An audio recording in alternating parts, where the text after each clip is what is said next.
শ্রাবণীর সাথে সবাইকে স্বাগত জানিয়ে আজকে একটা স্পেশাল রেসিপি নিয়ে চলে এসেছি।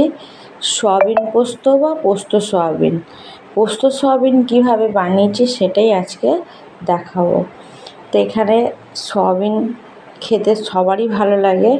বিভিন্ন ধরনের পদে যদি রান্না করে দেওয়া যায় তাহলে তো বাড়ির সকলের মন জয় করা যাবে।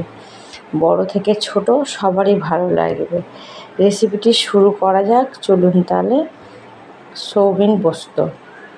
সয়াবিন পোস্তর জন্য এখানে আমি 150 গ্রাম সয়াবিন আগে থেকে আমি একটু ভিজিয়ে রেখেছিলাম। জলটা সব চেপে আমি সব ফেলে দিয়েছি।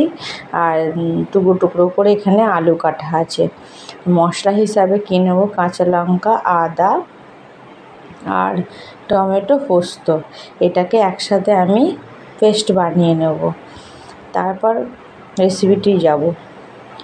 প্রথমে আমি কড়াতে সর্ষের তেল দিয়ে তেলটা ভালোভাবে আমি গরম করে নেব। এখানে 4 টেবিল স্পুন তেল দিয়েছি। তো তেলটা ভালোভাবে গরম না করলে আলুটা ভাজা যাবে না, তলায় কড়ার গায়ে তাহলে লেগে যেতে পারে। তো তেলটা আমি চারদিকে একটু ছড়িয়ে দিলাম কড়াটা ধরে, যাতে আলুটা ভাজতে সুবিধা হয়। এখানে আলুগুলো আমি দিয়ে দিলাম। এখানে আলুগুলো 3 থেকে 4টে আলু নিয়েছি আমি, দিয়ে বুটো বুটো করে নিয়েছি। এখানে এই আলুতে লবণ আর হলুদ দিয়ে একটু হালকা করে ভেজে নেব, যাতে রেসিপিটি বানানোর সময় কোনো অসুবিধা না হয়, তাড়াতাড়ি যেন সিদ্ধ হয়ে যায়। ওই জন্য এটা আলুটা ভেজে নিতে হবে লবণ আর হলুদ দিয়ে। এপিট ওপিট নাড়াচাড়া করে 3 থেকে 4 মিনিট মতো সময় নিয়ে আলুটা ভেজে নেব, গ্যাসের ফ্লেমটা মিডিয়ামে রেখে। কারণ হাইতে দিলে তাড়াতাড়ি পুড়ে যাওয়ার সম্ভাবনা বেশি থাকে আলুটা। তো এইভাবে নাড়াচাড়া করতে করতে আলুটা প্রায় ভাজার দিকে হয়ে এসছে। এবার আমি আলুগুলোকে তুলে নেব। একদম ভাজা পুরো পারফেক্ট হয়ে গেছে আলুগুলো। তো এইভাবে সয়াবিন পোস্ত একবার হলেও বাড়িতে ট্রাই করুন, খেতে নিরামিষের দিন অসাধারণ লাগবে।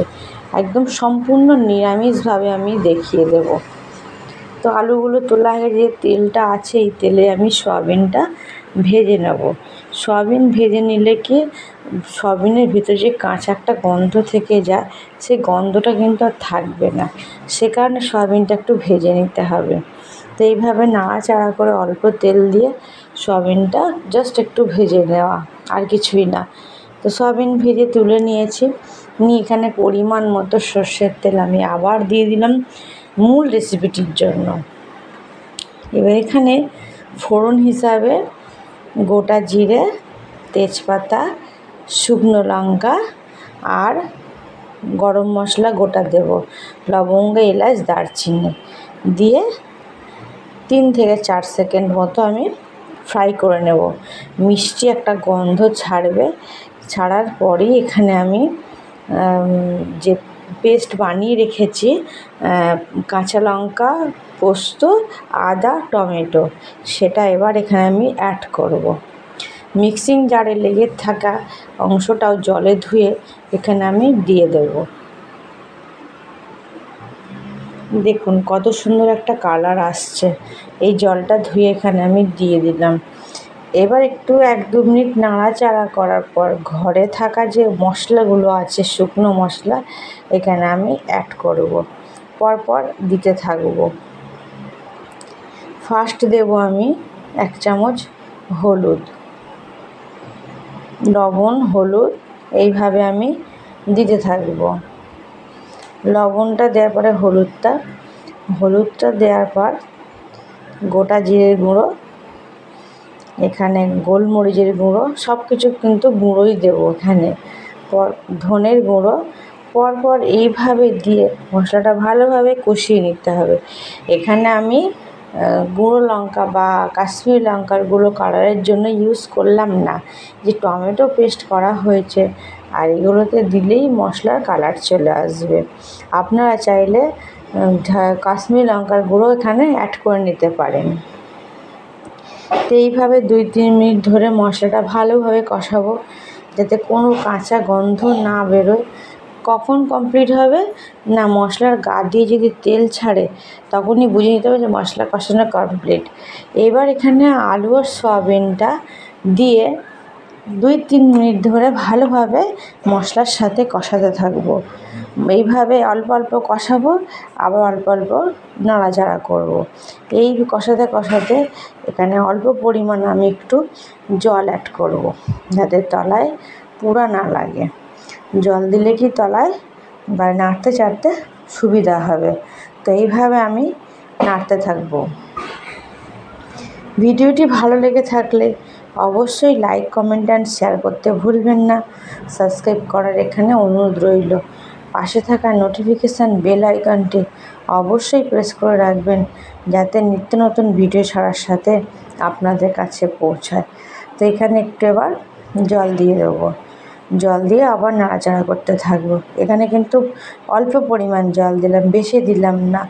আবার মাঝখানে আরেকটু জল দিয়ে তারপর ঢাকা দেবো। তো এইভাবে জল দিয়ে নাড়াচাড়া করতে থাকবো। এবার জল আরেকটু দিয়ে ঢাকা দেবো 2-3 মিনিটের জন্য। ঢাকা দিয়ে কুক করে নেব, সয়াবিন যাতে আলু সিদ্ধ হয়ে যায়। তো 2-3 মিনিটের মাঝখানে আমি একবার একটু নাড়াচাড়া করে দেখিয়ে দিলাম ফুটছে তরকারিটা। এবারে এইভাবে দিয়ে আলুটা দেখে নিচ্ছি যে কত ভাগ মানে সিদ্ধ হয়েছে। খুন্তির কানা দিয়ে একটু দেখে নিলাম, তার একটু বাকি আছে। আবার এখানে আমি ঢাকা দিয়ে দেবো।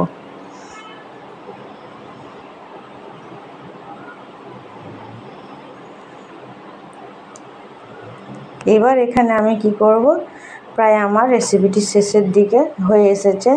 এবার এখানে আমি গরম মশলার গুঁড়ো আর চিনি দিয়ে দেবো। চিনিটা এখন দিয়ে দিলাম।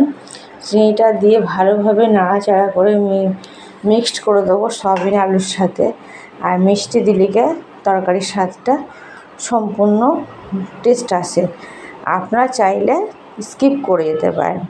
আর একটু সানরাইজের শাহি গরম মশলা 1 চামচ মতো এখানে আমি দিয়ে দিলাম গুঁড়ো। দিয়ে নাড়াচাড়া করে এইভাবে তৈরি করে নিতে হবে সয়াবিন পোস্ত। নিরামিষের দিন তো দারুণ জমে যাবে, সাথে যদি একটু ডাল থাকে আর কোনো কথা হবে না। এই ধরনের রেসিপি দেখতে চাইলে অবশ্যই সাবস্ক্রাইব করে রাখবেন চ্যানেলটি। ভালো হলে কমেন্টে জানাবেন রেসিপিটি কেমন হলো। ভালো থাকুন, সুস্থ থাকুন।